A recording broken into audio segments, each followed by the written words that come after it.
عزتمندو ستاسو د علاقې مشران خستر علماء کرام هغه تشریف فرمایي. مونږ او تاسو د نکاح په تقریب کې راجمع شوي. قرآن کریم کے رب العالمین فرمائی وَلَقَدْ أَرْسَلْنَا رُسُلًا مِّن قَبْلِكَ وَجَعَلْنَا لَهُمْ أَزْوَاجًا وَذُرِّيَّةً. ستانه مخکې چې څومره انبیا تیر شوي دي نو ټولو نکاحونه کړي او د ټولو انبیو اولاد هم ټولو انبیو ودونه هم کړي دي. ما سوا د یو څو انبیاء کرامو نه خو نورو ټولو نکاحونه کړي او د ټولو انبیو اولاد هم. نکاح په دین کې ډېر اهمیت لري. دا برکت د نکاح دی چې جنت کې به جنتیان ټول 120 صفحې یو سل او شل صفحه وي 120 صفحونه وي او په 120 صفحونو کې به 80 صفحه د امام الانبیاء امتیانی انشاءاللہ 80 صفحه به د دې امتیو دا 40 صفحه چې دي دا به د ټولو انبیاء مشترک امتونه او 80 صفحه به صرف د امام الانبیاء امتیانی انشاءاللہ. تاسو د مولانا شازیر صاحب ناتخوانی کوله خو تاسو داسې په سوچ سبا جوانه ولیدله که نه د میدان محشر ذکر یې پکې کو چې کله امام الانبیاء جلوه افروز شي چې کله رب العالمین په کرسۍ کښېني د خپل شان مطابق لومبی به ابراهیم علیه السلام ته کپړې میلو شي. لومبی کپړې چې واغوندي میدان محشر کې دا به ابراهیم علیه السلام وي. سپینې کپړې به یې ولروي د جنت نه دا به واغوندي. دویم نمبر چې کپړې ورکړي ورله هغه به زمونږ پیغمبر نبي کریم صلی الله چې څنګه ورته کپړې میلو شي نو د الله ذات به په خپل کرسۍ جلوه افروزي او خی طرف ته به ورسره امام الانبیاء کېږي انشاءالله. دا هغه مقام محمود دی چې نبی علیه السلام په غوښتو چې د رب العالمین سره به خی طرف ته امام الانبیاء ناستي په میدان محشر کې. الله دې زموږ د ټولو د امام الانبیاء صحبت او مجلس نصیب کړي. نو دا د نکاح برکت دی چې اولاد پیدا شي نو امت به ډېر شي. نبی علیه السلام فرمایي نکاحونه کوئ تزوج الودود الولود. دا هغې زنانه سره نکاحونه کوئ چې محبت پکې ډېر وي او بچي ډېر راوړي. زما امت سیوا کوي زه به د قیامت په ورځ په خپل امت باندې فخر اگر که ناتمام بچې پیدا شي ناتمام بچې خو به پې زه فخر کومه زما امت سیوا کوي چې قیامت کې زما امت ډېري. دا د نکاح برکت دی چې د نکاح په وجه د زنانه نه مور جوړه شي. دا مور چې د مور په ګدۍ ناسته ده دا برکت د نکاح دی. که نکاح نه وی دا به د مور ګدۍ ته نه وتلې. نن چې هغه مور ده چې د هغې د خپو د لاندې جنت دی نو دا برکت د نکاح دی. نن چې پلار دی نو دا برکت د نکاح دی چې د یو د پلار جوړ شو د بل د مور جوړ شوه. دا د نکاح برکت دی چې زنانه د مور په ګدۍ کېږي او مور ترې نه جوړه کړي. دا د نکاح برکت دی چې کله مور خپل بچي له پی ورکوي او بچی یو ګوټو کې نو یوه ګونۍ معاف شي او یوه درجې اوچته شي.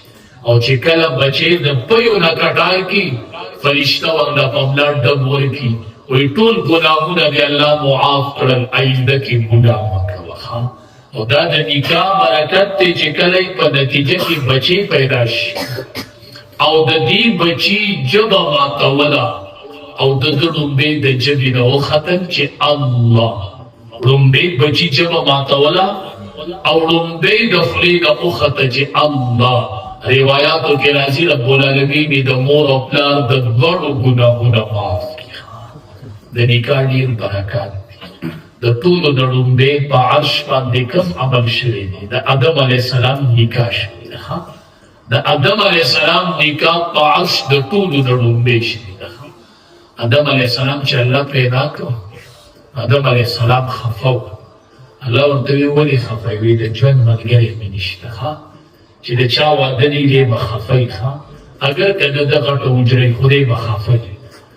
څوک ځان په سپو خوشحالي او څوک په څاروي ساتلي هغې ته ګوري وي. ما ته سکون دی نه چې د ژوند ملګری دی دی به خفه وي. ښه بنګله دې وي، ګاډی دې وي، ښه اعلی سورلي دې وي، خو چې بیبي نه وي نو خفه به وي. دا د ژوند همسفر ملګری دی.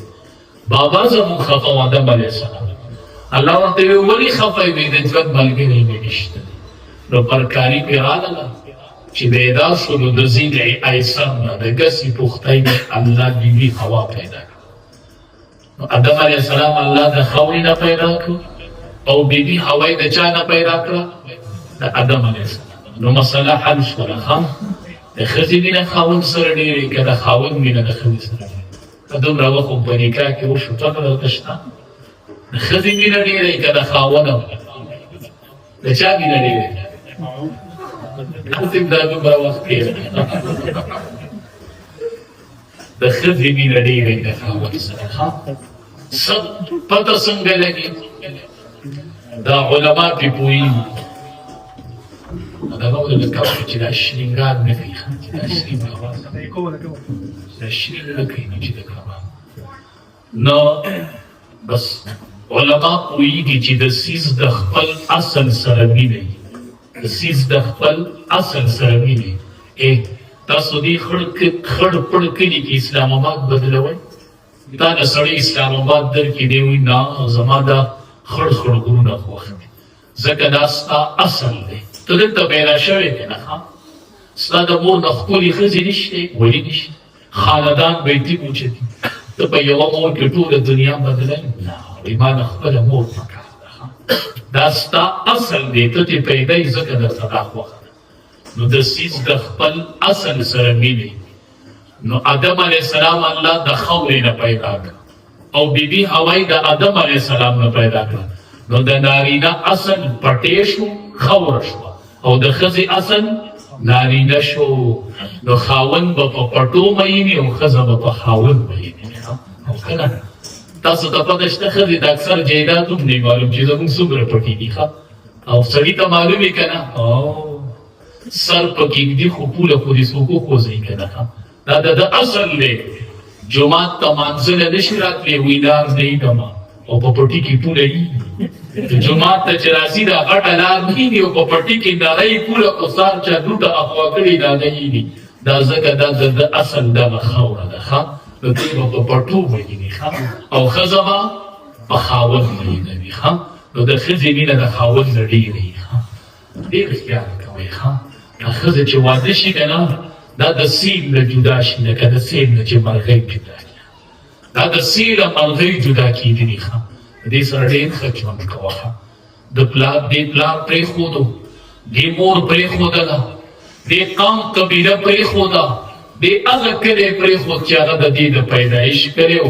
دا د سیل نه یوه مرغۍ جدا شي او ستا کره راشي. ستا پلار ته پلار ووایي، ستا مور ته مور ووایي، ستا قبیلې ته قبیله ووایي او ستا خاندان ته خاندان ووایي. دې ښځې نه څوک تپوس کوي د کوم کوي؟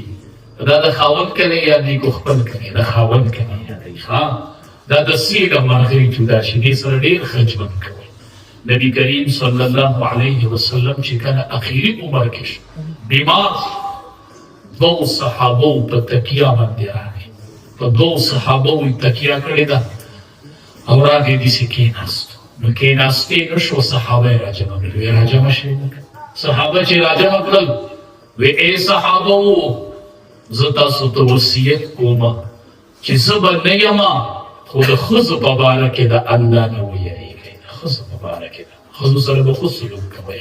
په اخري عمر کې دا وصیت کوي. وی د ښځو په باره کې د الله نه ویریږئ. د ښځو باره کې د الله نه ویریږئ. دې سره به ښه ژوند کوئ. دا د څه نه پیدا شوله؟ د ضلع ایسر. ضلع چجي ته وایي. که د انسانانو چجي نه دي لیدلي، څاروو ته هم لیدلي دي. قربانۍ کې چې څاروی اعلان کوي چچم لیدلې ده؟ داسې خو داسې که نه چا سیده چجه لیدلی ده پساروی که شته چا ده سیده چجه دا چجه بداسی چا نیغه کړی ده دا چجه سوک پختای ورطوی خطاس ورطا پختای وای پختای کگئی کنیغی کگئی کنی پختای داسی کنا چا نیغه کړی ده پختای ندیگی خواه نو خزم د دې پختای د پیدا ده څنګه چې پختای بالکل نسیده کیږي نو داسې خزم بالکل نسیده کیږي ښه په دې به ځان پوه کړي دا نبي کریم صلی الله علیه وسلم فرمایي ښه وایي ښځه د پختای نه پیدا ده پختای کږی نو وایي د دې نه به نفع علي او لږ لږ کوږوالی به پکې بالکل سیده کیږي نه که سیده کوي نو ماته دی نو د ښځې ماتېدل څه دي پته شته الطلاق طلاق به راشي که بالکل ښځه سیده کوي نو سیده به نه شي خو طلاق به راشي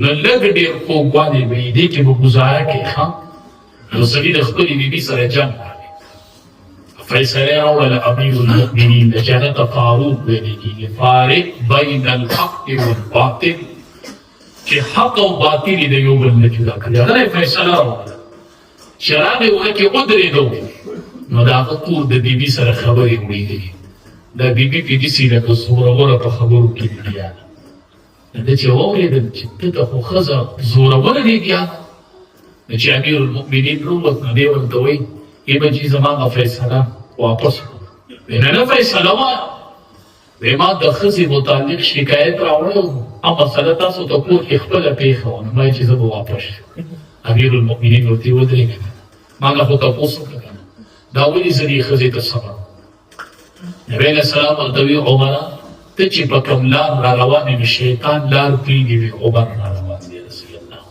چې شیطان ورته لار پرېږدي او بیبي خبرې تیزې کړي او دې څه نه وایي دې کې به څه حکمت وي دې کې به څه وجه یې که نه وایي ما نه ته تپوس ولې نه کوې وایي حضرت ولې وایي دا ښځه دا حلاله بیبي چې ده دا د خاون او د جهنم ترمنځ پرته ده په دې دې د جهنم نه بچي که دا حلاله بیبي نه وي دی به جهنم ته غورځېدلی و دا پرده ده که نه د جهنم او د خاون په منځ کې او دا ماله د کور چوکیداري کوي دا ماله د بچو حفاظت کوي زه ځکه په دې وجه صبر کوم هغه سړی ورته وایي دا کارونه خو زما بیبي هم کوي وایي او که نه بس چې ته ورته صبر کوې نو زه به ورته صبر فیصله حق شوه خبره ختمه نبی علیه السلام وایي زه تاسو ته د بیبیانو په باره کې نصیحت کوم لږ ډېر خوږوالی به یي اشرف علي تنوي رحمت الله علیه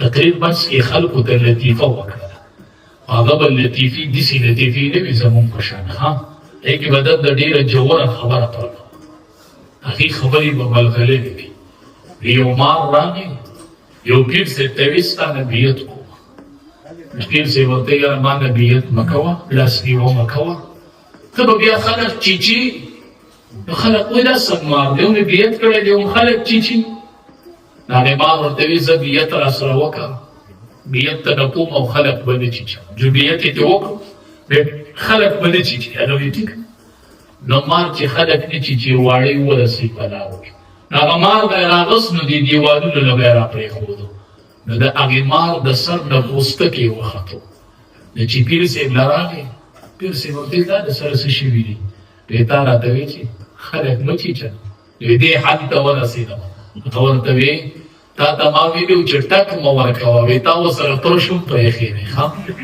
وایي ټک مه ورکوه او پرش کوه اشرف علي تنوي رحمت الله علیه وایي بیبیانو له ټک مه ورکوئ پرش پې کوئ که ټک او پرش دواړه پیدا نو بیا به د دغې مار حلي نو ټک به نه ورکوئ ځکه صاحب د جلالین لیکلي دي که داسې ګزار دې بیبي له ورکړ چې وینه وټکېدله وینه توره شوه هډوکی یې کلک شو دا به تلې ته مخامخ کېږي ښه د دې به بیا حساب ورکوئ نو داسې ګزار به نه ورکوئ چې وینه وټکېږي داسې ګزار به نه ورکوئ چې هډوکی یې کلک شي که دا دې ورکړ نو یوه غټه تله لګېدلې چې ځمکه او اسمان پکې دواړه په یو چاپړي کې راځي هغې تلې ته به دې مخامخ کوي بیا هغې تلې ته به دا ټول لګي دا به مخامخ کېږي دا مه وایئ چې ما له د بیبي څوک تپوس نه کړي داسې څپېړه ورکوه داسې ورکوه داسې لته ورکوه د یو دیوال لته هم به وه او د بل الله اکبر یو صحابي راغی نبی علیہ السلام ته وی زما غلام دی کله ناکله نافرماني وکړي نو زه کار وکړم سپېړه ورکړم په دې کې هم الله زمانه تپوس کې غلام دی غلام ښځه غلامه نه ده ښځه په نکاح کې ده خو ته آقا نه یې او دا غلامه نه ده ته حاکم نه یې ښه نو وی غلام زه په سپېړه ووخم هغه کنده غلط کار وکړي وی د دې په معنی الله تپوس کوي نبی علیہ السلام ورته یو تله به ولګي نو د هغې غلام هغه نافرماني به په یوه تله کې کېښودی شي او بل طرف ته بس هغه څپېړه او هغه قار دړ کېښودی شي نه که ګناه ډېره وه او قار دړ کم و نو تا له به دې الله بدله والی او که نه ګناه کمه وه او تا قار دړ سیوا کړي نو ته به د الله مخې ته دقې غلام له بیا حساب ورکوي دا معامله به هم کلیر کېږي ښه چې تا چاته کنسل کړي ګناه به کمه کړې ده او تا کنسل سیوا کړي دا به دې به الله په تله کې کوي او بیبي وښه و لاس ماته وه بخت وه سترګه راوباسه هډوکي کېږه او د دې به الله تپوس نه کوي د دې به الله تپوس نه کوي نبی علیہ السلام صحابو ته وی خیارکم ای صحابو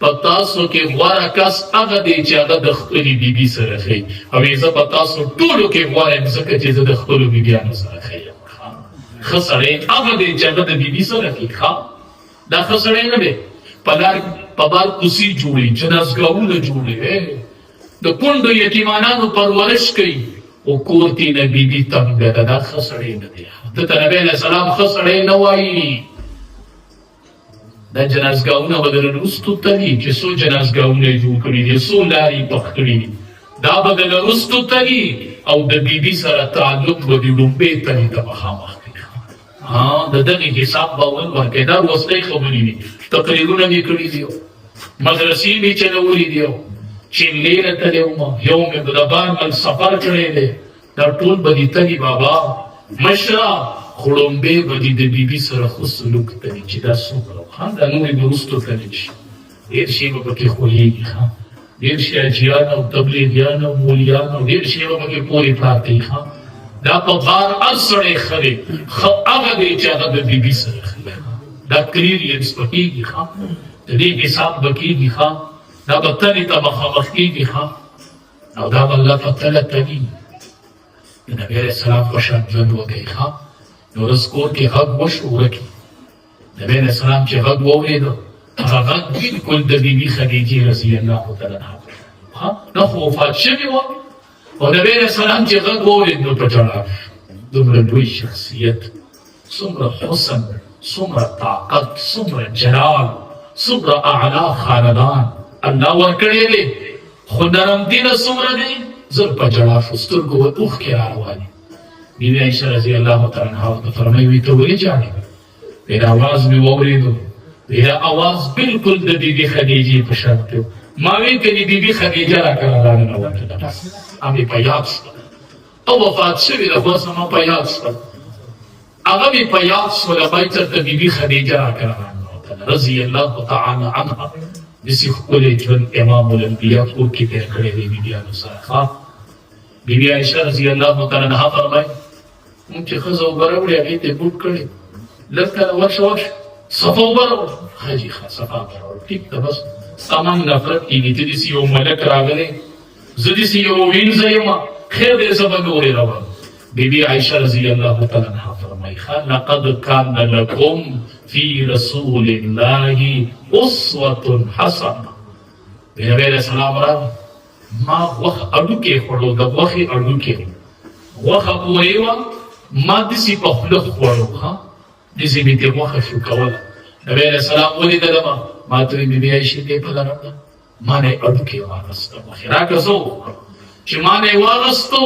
ما ته وایي بیبي عایشې تا چې دا اډوکې خوړو تا خوله په کوم ځای ایښې وه ما یې ما په دې ځای ایښې وه وایي په هغه ځای خپله مبارکه خوله کېښوده داسې تعلیم یې ورکړي دي ته په دې سره د بیبي څومره حوصله بلنده شوله چې دومره یو پاک شخصیت چې د هغه جوټه به صحابه وتښتوله د هغه جوټه اوبه به صحابه وتښتولې ورځې اوبه وڅښلې نبي کریم صلی الله علیه وسلم نو دې طرف ته نوجوان الک ناست دی، دې طرف ته مشران صحابه ناست دي. نبی کریم صلی الله علیه وسلم دې نوجوان الک ته وایي حق د اوبو ستا دی، خو دې طرف ته مشران ناست دي. زه د خپله جوټه دی له ورکم، حق ستا دی خو مشران دا دي. هغه ورته وایي د الله حبیبه ستا په جوټه باندې زه خپل ځان له په بل چا ترجیح نه ورکوم. ستا جوټه ده، دا به زه ړومبی څکمه، دا زه بل چاله نه ورکوم. ستا د خولې جوټه کړي اوبه ښه، دا هغه خوله ده چې جوټه کړي اوبه به یې صحابه وتښتولې. یو به وایي زه یې ړومبی څکم او بل وایي زه ړومبی څکم. او بیبي عایشه رضی الله تعالی عنها فرمایي په هغه ځای خپله مبارکه خوله کېښودله په کوم ځای نه چې ما خوراک کوو، چې کور ته به رادنده شو. بیبي عایشې رضی الله تعالی عنها ته به یې د مینې نه حمیره وي، حمیره دا به ورته د مینې او د محبت نه یو ډک اواز وکړي. بیبي عایشې رضی الله تعالی عنها ته به یې د مینې نه نوم وي. ښه بیبي ته خوږ نوم وایه. مونږ چې راشو نو هغه څه شوه، هغه به وایي هغه څه شو، هغه هلته دی او هغه هلته ده، هغه او هغه هغه او هغه څه ته وایي. ښځه به وایي هغه هلته دی، هغه به وایي هغه هلته ده. دا هغه او هغه هم جوړ کړي دي مړه. نبي کریم صلی الله علیه وسلم به وي حمیره چرته ده. حمیره بیبي عایشې رضی الله تعالی عنها ته به د مینې نه یو ډک اواز. بیبي عایشه رضی الله تعالی عنها فرمایي وایي دومره ښایسته و چې کور ته به راغې ما نه به څه څیز ورک شوی و، ما به د امام الانبیا لاس داسې ونیو، کچکور و دا لاس چې به مې داسې ونیو هغې به رڼا شروع کړله نو ما به ورک شوی شي وموندو په کور کې. داسې ښایسته انسان، ما کور کې به رڼا شوله، زما کور کې به پړقا شوله چې د دواړو جهادو سردار به راووت. یو ورځ ما ته وایي بیبي عایشې رضی الله تعالی عنها ته چې ما نه خفی نو ما ته پته لګي، خو چې خوشحاله نوم را نه پته لګي. ما وی تاسو ته زما د خوشحالۍ او د خفګان پته لګي؟ ما ته وی لګي راته. ما ته وی چې ته کله ما نه خفی نو ته قسم خوري چې لا ورد ابراهیم، زما دې د ابراهیم علیه السلام طرف قسم. چې ما نه خوشحاله بیا قسم خوري نو داسې وایي چې لا ورد محمد، زما دې قسم یې په رب د محمد. چې ما نه خفه شي نو بیا رب د ابراهیم علیه السلام شي، چې خوشحاله نو رب د محمد. بیبي عایشه و زنانه و نبی علیه السلام ته وایي د الله حبیبه زما دې د خدای په ذات قسم. دا خبره ټیک ده، خو ګورې ستا نوم پرېږدم خو ته مې چرې نه یې پرېښې. صرف د نوم په ځای د ابراهیم علیه السلام نوم وانمه، نوم نه هجرت کوم خو تا نه هجرت نه کوم. الله حبیبه ته مې نه یې پرېښې. بیبي عایشه رضی الله تعالی عنها هغه زنانه ده. ای زنانه واورئ، بیبي عایشه فرمایي رضی الله تعالی عنها چې نبی علیه السلام رخصتېدو نو سر یې زما د زنې د لاندې نو ستاسو د محبوب سر زما د خپلې غېږ نه رخصت کړی، سلګۍ زما په غېږ کې وښلي دي، د زنکدنې زما په غېږ کې تېر کړی دی امام الانبیا چې د دنیا نه ته. وایي زه ډېره بختوره بیبي وه، کور زما و، نمبر زما و، غېږ زما وه او میسواک مې وله نرم کو نو لاړې مې ورسره شریکې کړې چې ته نه زما د غېږ نه ما رخصت کړی. ما د خپلې غېږ نه امام الانبیا لېږلی دی، زما د غېږ نه ته نه دی. د زنکدن سلګۍ د بیبي عایشې په غېږ کې تېرې شوې رضی الله تعالی عنها. زنانو دا د محبت یو تعلیم نکاح کوي. نکاح دا د محبت نوم دی، دا د الفت نوم دی، دا د حیا نوم دی، دا د پاکدامنۍ نوم دی، دا د یو خوږ کور نوم دی، دا د یوې خوږې رشتې نوم دی، دا د مینې او د محبت نوم دی. دا د حاکم او د محکوم نه دی، دا د ظالم او د مظلوم کور نه دی، دا د محبت یوه رشته ده. وایي کله ناکله به د دواړو جهانو سردار په خپله زما سره د کور په کار کې ویني او په خپله به ما سره د کور کار کړی. ما سره نبی علیه السلام په خپله د کور په کار کې کیسه اخیستې خپله به. وایي بار بار به نبی علیه السلام د بیبي خدیجې ذکر کوو رضی الله تعالی عنها. وایي ما نه به پرې غوسه راتلله. وایي ما ورته چې د الله حبیب اخو یوه بوډۍ وم، اخو ونډه نبی علیه السلام اخیستې وه، دا خو جینۍ وه بیبي عایشه. ما ته یې چې بیبي خدیجې داسې به نه وایي، ټیک ته چې ته حافظ یې، ټیک ته چې ته عالم یې، ټیک ته چې ته فقیه یې. بیبي عایشه خدیجه نه حافظ وه، نه عالم وه، نه فقیه وه. خو چې کله ټولې مکې زما نه انکار وکړو، نو بیبي خدیجې زما د رسالت اقرار وکړو. په ما یې د ټولو نه لومړی ایمان راوړ. ما ورته ډډه ورکړې وه، زما سهاره وه، زما تسلي و. کتابونو لیکلي دي بیبي خدیجې رضی الله تعالی عنها په ټول ژوند کې داسې خبره نه وه کړې چې هغه د نبي علیه السلام په طبیعت چپه لګېدلې وي. داسې ښکلی ژوند به یې تېرو. امام الانبیا نبی کریم صلی الله علیه وسلم به د خپلو بیبیانو سره ښکلی ژوند تېره، خپلو بیبیانو سره ښکلی ژوند تېره کوي. ای نارینهو، دا د بیبي حق دی او دی مضبوط حق دی. ته چې د بهر نه راشي نو د بیبي سره په خوږه خوله خبرې کول دا د بیبي حق دی. په دې چاردیوالۍ کې دننه ناسته ده، ته سهار وتلی په توره شپه به پیدا کېږي، په هغې به په دې ورځ کې څه تېر شي؟ د بچو حفاظت یې کړی دی، د کور یې کړی دی، ستا د عزت یې کړی دی، ستا د مال یې کړی دی. او چې ته ورشي او په خوله کنځل او بد یې رد یو سمه خبره دی. که په 12 بجې راشي وایي ډوډۍ مې تیاره ده، که په 12 بجې لاړ شي پیزار وباسي تیاره ده، په 2 بجې لاړ شي بستره تیاره ده. د دې بیبیانو ګناه څه ده؟ زه خپله سات چې مدرسې ته تللی یم نن سهار او کم 7 بجې مې غالبا چې زه د کوره ووتلم، سهار چې مونځ مې وکړو، لا کوره ته دی وتلی، د مدرسې نه ډایرکټ داسې راغلی یم. اوس چې ورشم څه ټیم وي؟ والله اعلم چې څه ټیم وي. که نه تاسو ته مثال وایم، مثال د کور کې په دننه په چاردیوالۍ کې یوه بیبي ناسته، هغه تا ته ناسته ده، هغه ستا خوږې لهجې ته ناسته ده، هغه په تا خپل ناز ویني. بیبي عایشه رضی الله تعالی عنها فرمایي وایي داسې یو زنانه وه، داسې رقص شادي کو، ماشومان ورته راټول شوي وو. نبي علیه السلام ما ته وایي راشه بیبي خدیجې تماشه وکړه. بیبي عایشې وایي ما یې په دې ځای وکړي، په دې اوږه مې ورته داسې څه نه کېږي. ته د بیبي زنه دلته پرېږدې، الله اکبر، کوپر وشو، کوپر. که بیبي زنه دلته راوړه یا بیبي چېرته لاس درکړو، الله اکبر، سنګسار ونکړي چېرته نه. وایي په دې ځای مې ونه زنه ایښې وه، وایي داسې مې تماشه کوله. ما ته وایي بیبي عایشې بس کې نه، بس کوي نه نور؟ ما ورته چې نه. بیبي عایشه رضی الله تعالی عنها فرمایي زما تماشه کې څه غرض نه و، خو ما په امام الانبیا خپل ناز کته چې دی زما څومره ناز برداشت. ما ته وایي ټیک ده بس کې نه، چې ته وایي نام جو پروت په دې سر وایي زنه مې وله په دې ځای ایښې وه. ما ته چرې مې دې ویلي، ما ته چرې مې دې ویلي. ما خپل ناز په امام الانبیا لیدلی دی، ما په داسې پیغمبر خپل ناز کړی دی، ناز. بیبي عایشې رضی الله تعالی عنها ډېر ښکلی ژوند د بیبیانو سره تېرو. نبی کریم صلی الله علیه وسلم فرمایي حدیث قدسی دی. حدیث قدسی دی ته وایي چې الفاظ یې د الله له طرف دی. حدیث قدسی دی، وی رب العالمین وایي چې ښځې زما د عقل د لاندې ستاسو تابعدارې شي. ښځه چې تا د پیزار پالشني دا ولې، دا کپړې چې د استري کړي رانې دا ولې، دا په منځ کې یو عقد شوی چې هغې ته څه وایي؟ نکاح. دا چې نکاح نه وی تا دې په بره کتلې وې، سترګې به درنه ختم ایستلې وي. دا یوه نکاح وشي او دا بیبي تا ته داسې ټیټه شي، خبره ختمه. بس په خوله هېڅ هم نه وي. دا اختر شپه وی ته به یې کور ته مه ځه، ښه نه ځه، سهار به لاړه شي، ښه نه ځه. دا ولې داسې تابع شوې ده؟ دا وینځه نه، دا د الله یو حکم شوی دی چې هغې ته نکاح وي. الله وایي زما دی حکم دا بیبیانې تاسو ته داسې تابعداري کړي دي، او چا چې د دې سره زیاتې وکړو قیامت کې به د خاوند نه د ښځې حساب الله وایي زه په خپله دا حساب به الله په خپله کوي. چې الله له حساب ورکولی شي بیا خو سپین باز یې ګرځوي، بس چې الله له حساب ورکولی شي. هغه بعضې سړی وایي زما نه دې څوک تپوس وکړي، زما نه دې څوک تپوس وکړي. زه وایم دا څوک چې تپوس کوي د هغه نه مه یېرېږه، خو دا د چا چې د تپوس څوک نه وي د ده تپوس پالدار کوي. د دې نه مه یېرېږه. دا ته څه وایي؟ دا ته څه وایي؟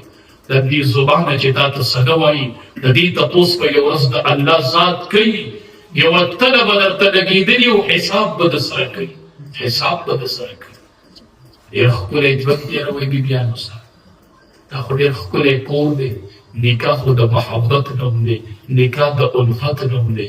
ډېر ښه سلوک بیبیانو سره کوئ، او چې د چا ودونه نه وي ځوانۍ ته رسېدلي ودونه وله وکړئ. فانه اغض للبصر واحسن للفرج دا سترګې ښکته کوي ښه د واده سره څه راځي حیا راځي پاکې دامني راځي او ودونه لږ اسان کوي ښه دا ودونه څه کوي اسان کوي سعید ابن مسیب رحمت الله علیه او ډېر لوی عالم تېر شوی د وخت حکمران هغه بچي د ده د لور تپوس دا لور دې زما بچي را راکړی انکار یې وکړ یو دوه درې ورځې شاګرد نو چې راغی دی ورته ته خو نه وې سبق کې وی حضرت بیبي مې وفات شوې وی ښه طلبه یې راجمع کړل وی زما هغه لور چې خلیفه یې خپل بچي ته تپوس کو هغه لور ما ده ته په نکاح کړل هغه وی ما قبوله کړه وی زه الاړم وی څو ورځې پس ما ته دروازه وټکېده وی څوک یې وی چې سعید ابن مسیب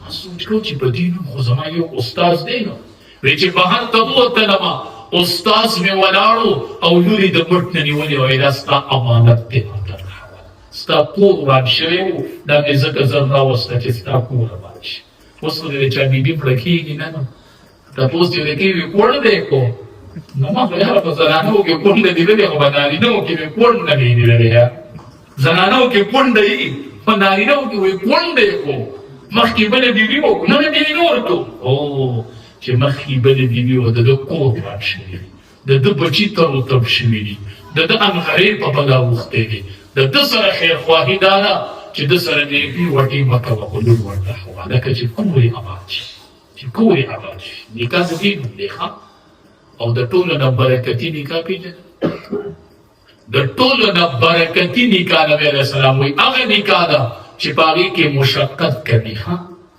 دا پراسس پکې کمی ښه روټۍ مناسبي کالۍ کمی دا ډټر بټر پکې کمی څومره چې په نکاح کې دا څیزونه کمی نو دومره په نکاح کې برکت کېږي او چې څومره دا سیوا کېږي نو د نکاح نه برکت اوچتېږي ښه مونږ خبر دی ټوله دنیا کې ناکاره ډوډۍ پېژنئ په ټوله دنیا کې ناکاره ډوډۍ هغه ډوډۍ ده چې هغه د واده روټۍ ده چې مالداران پکې روبلل شي او غریبانان پکې پرېښودل شي دا په ټوله دنیا کې بدترینه ډوډۍ ده ډېره نږدې مه ورځه دا مه خوره دا بدترین خوراک دی په دنیا کې ښه ودونه کوئ خو په سنت طریقې کوئ نبي علیه السلام صحابي ولیدل اثرات یې پرې ولیدل ښه داسې زیړ رنګ پرې لګېدلی و لکه اوس پرې پړق پړق لګېدلي دا د وخت پړق نښې دي نبي علیه السلام ورته چې واده دې کړی دی بیا اولم ولو بشاتن ولیمه وکړه که نه چې دا صحابه خبر شي ولو بشاتن اگر که یو بیزه ده لکه خو ولیمه وکړه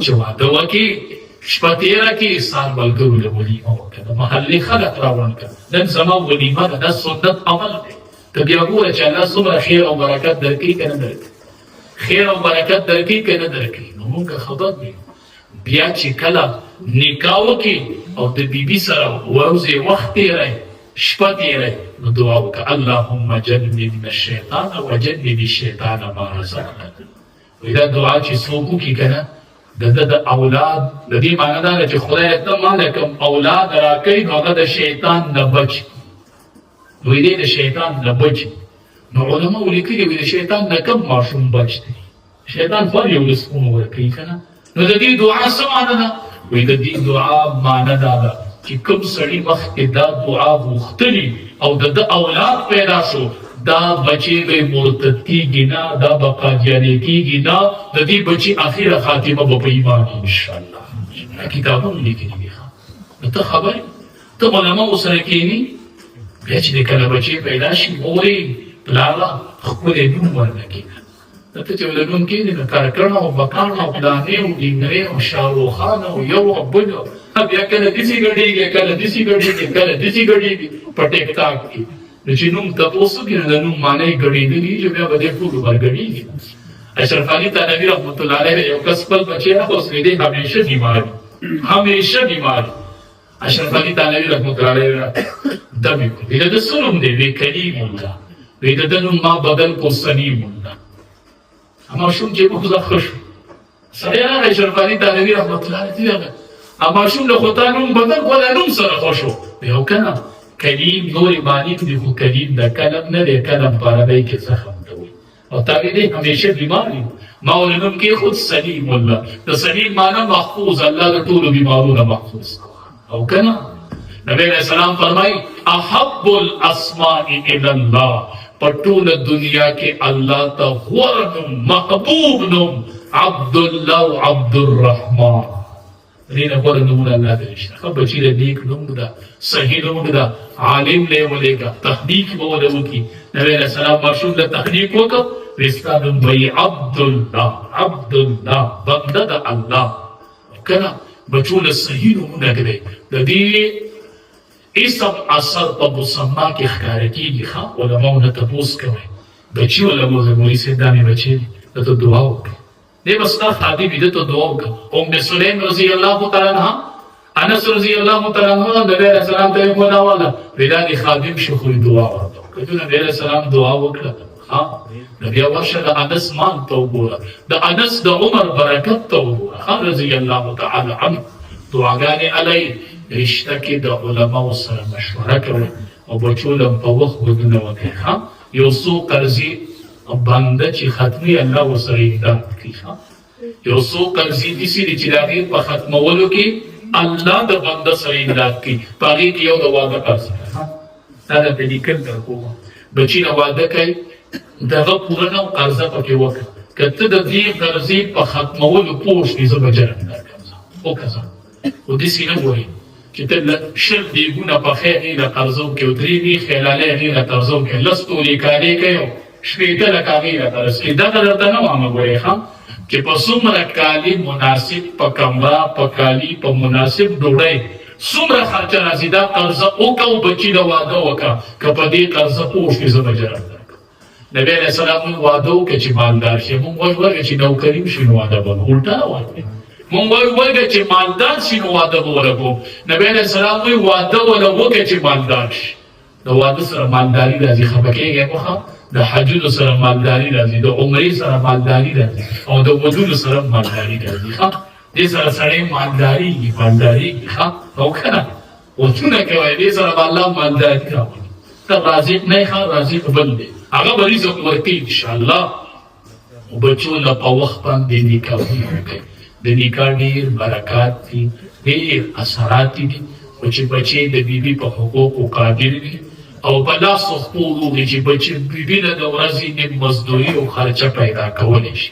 نوکري دې نه سرکاري خیر دی، افسر دې نه، خو چې تیاري کولی شي چې بیبي له څه لږ ډېر خرچه پیدا کولی.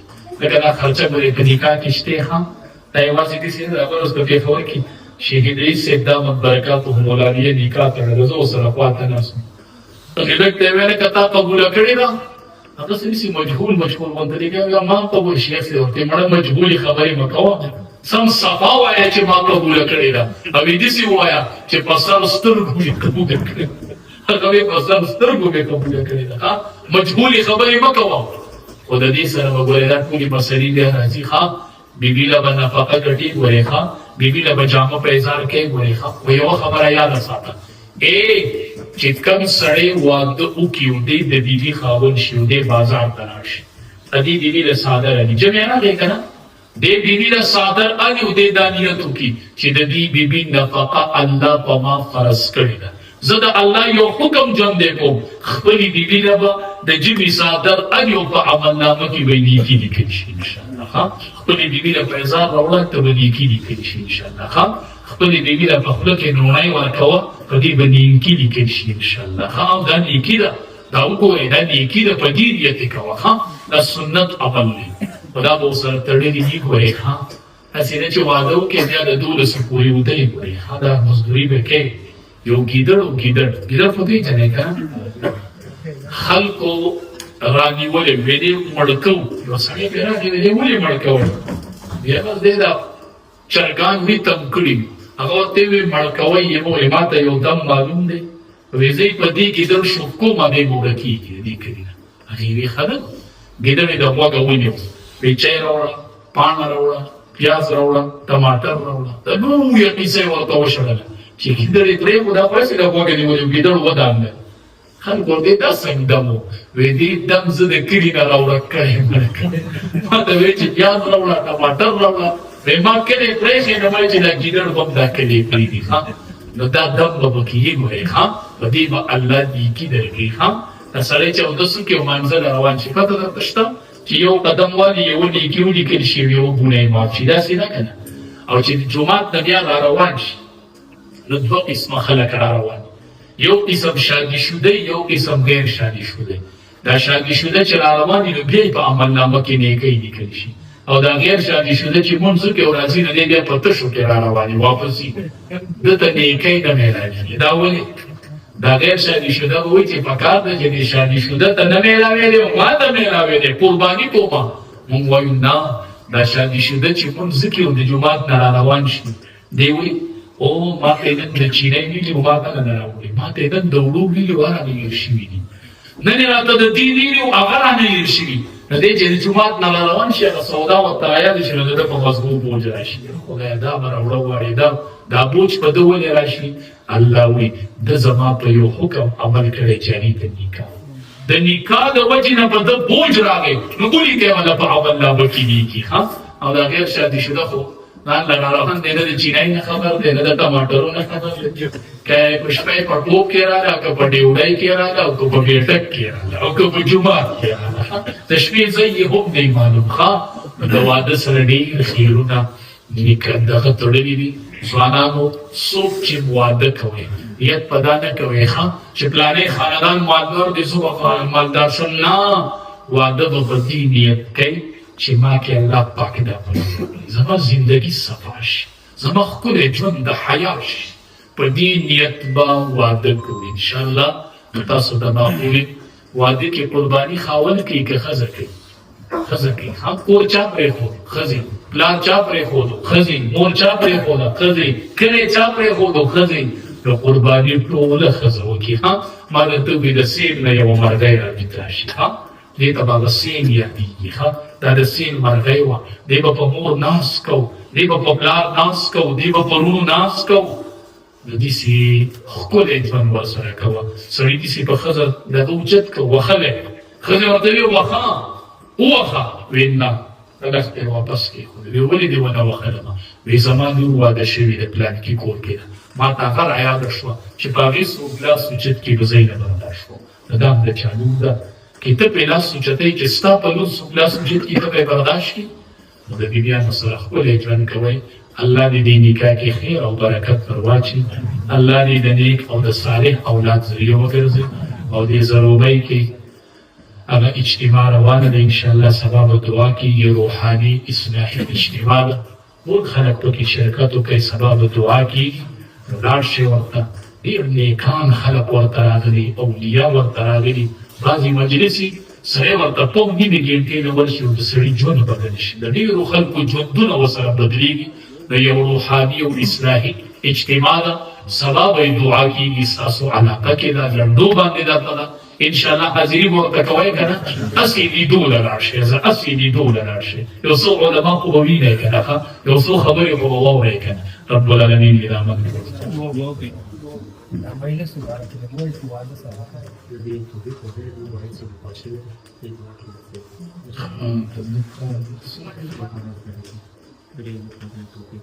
توفیق د دې کوم دی